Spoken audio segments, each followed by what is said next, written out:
चलिए आज एक बच्चों की कविता को देखते हैं। ये दिखने में तो बड़ी सीधी सादी लगती है, पर जरा गौर करें तो इसमें बड़े गहरे मतलब छिपे हुए हैं। ये कविता हमें सिखाती है कि कैसे छोटे छोटे आइडियाज मिलकर एक बहुत बड़ा रूप ले सकते हैं। अब ये लाइनें सुनिए, बस यहीं से तो सारा खेल शुरू होता है। ये पंक्तियां हमें एक ऐसी दुनिया में खींच ले जाती हैं जहां कुछ भी मुमकिन है, सोचने पर मजबूर करती हैं कि अगर कल्पना की कोई सीमा ना हो तो क्या कुछ नहीं हो सकता। तो सवाल ये उठता है कि क्या ये सिर्फ बच्चों को बहलाने वाली एक तुकबंदी है, या फिर ये सोचने का एक बहुत ही पावरफुल टूल है? क्या ये बस एक खेल है, या इसमें जिंदगी का कोई बड़ा सबक छिपा है? चलिए इसी गुत्थी को सुलझाने की कोशिश करते हैं। तो ये कविता असल में एक क्या अगर इंजन की तरह है। मतलब एक ऐसा जबरदस्त तरीका जो हमारी इमेजिनेशन को पंख लगा देता है। ये हमें वो दुनिया बनाने की आज़ादी देता है जहां नियम हम खुद तय करते हैं। सब कुछ शुरू होता है एक बहुत ही सिंपल से अगर से। बस ये एक लाइन ही उस पूरी जादुई दुनिया की बुनियाद है जिसमें हम अभी दाखिल होने वाले हैं। ये वो नींव है जिस पर हमारी कल्पना का पूरा महल खड़ा होगा। और फिर देखिए ये सिलसिला आगे बढ़ता है, एक और अगर जुड़ जाता है तो अब हमारी इस काल्पनिक दुनिया में एक और कमाल की चीज आ गई है। हमारी सोच को एक और उड़ान मिल गई है। और फिर आता है तीसरा और आखिरी हिस्सा जो इस दुनिया को मुकम्मल करता है। तो अब हमारे पास तीन बहुत बड़ी विशाल चीजें हैं, और इन तीनों ने मिलकर एक ऐसी हकीकत बना दी है जो पहले कभी सोची भी नहीं जा सकती थी। देखिए यही तो है शब्दों की ताकत। अच्छा, ये जो तरीका है ना, इसे विचार प्रयोग या थॉट एक्सपेरिमेंट कहते हैं। और ये मत सोचिएगा कि ये सिर्फ बच्चों का खेल है। अरे नहीं, बड़े बड़े वैज्ञानिक, दार्शनिक और कलाकार भी इसका इस्तेमाल करते हैं। ये हमें उन चीज़ों को समझने में मदद करता है जो आमतौर पर हमारी समझ से परे होती हैं। चलिए अब थोड़ा और अंदर चलते हैं। अब बात करते हैं एक की शक्ति की।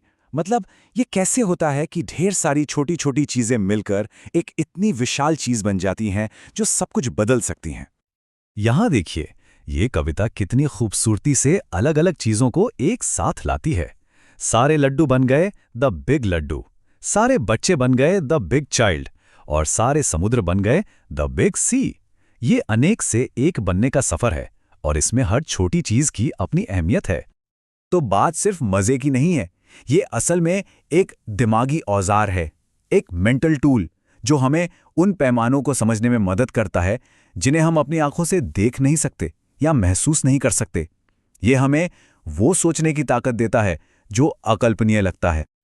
तो अब तक हमने सारे इंग्रेडिएंट्स जमा कर लिए हैं। अब वक्त है क्लाइमैक्स का।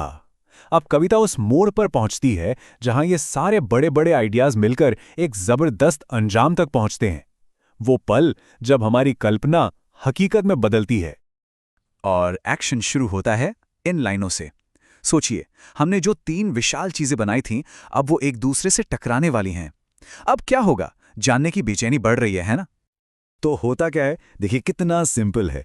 एक बड़ा बच्चा आता है, वो उस बड़े लड्डू को उठाता है और उसे बड़े समुद्र में फेंक देता है, और नतीजा एक बड़ा छपाका। देखिए कॉज एंड इफेक्ट का कितना साफ साफ रिश्ता है, हर एक्शन का एक रिएक्शन। और सच कहूं तो यही इस कविता का सबसे मजेदार हिस्सा है। हमने जो इतना बड़ा थॉट एक्सपेरिमेंट किया, उसका एक लॉजिकल, एक दमदार नतीजा निकलता है। अरे भाई, एक बहुत बड़ा लड्डू जब एक बहुत बड़े समुद्र में गिरेगा तो क्या होगा? जाहिर है एक बड़ा छपाका होगा। कितना सिंपल, पावरफुल और यादगार कंक्लूजन है। तो सवाल यह है कि इस पूरी बातचीत का मतलब क्या है? इस सीधी सादी सी कविता से हम क्या सीख सकते हैं? क्या ये सिर्फ एक कहानी है, या इसमें कोई गहरा संदेश छिपा है? अगर हम निचोड़ निकालें तो ये कविता हमें तीन कमाल की बातें सिखाती है। पहली, कल्पना की ताकत, वो क्या अगर वाला सवाल। दूसरी, चीजों के पैमाने को समझने का तरीका, यानी अनेक से एक बनाना। और तीसरी, कारण और प्रभाव का नियम, यानी एक्शन और रिएक्शन। और शायद सबसे बड़ा सबक तो ये है कि बड़े और गहरे विचारों को समझाने के लिए हमेशा मुश्किल भाषा की जरूरत नहीं होती। कभी कभी सबसे गहरी बातें बहुत ही आसान शब्दों में छिपी होती हैं। असली ताकत तो सादगी में ही है।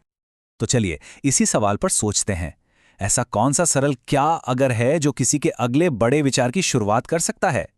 वो कौन सा छोटा सा आइडिया है जो एक दिन दुनिया को बदलने की ताकत रखता हो?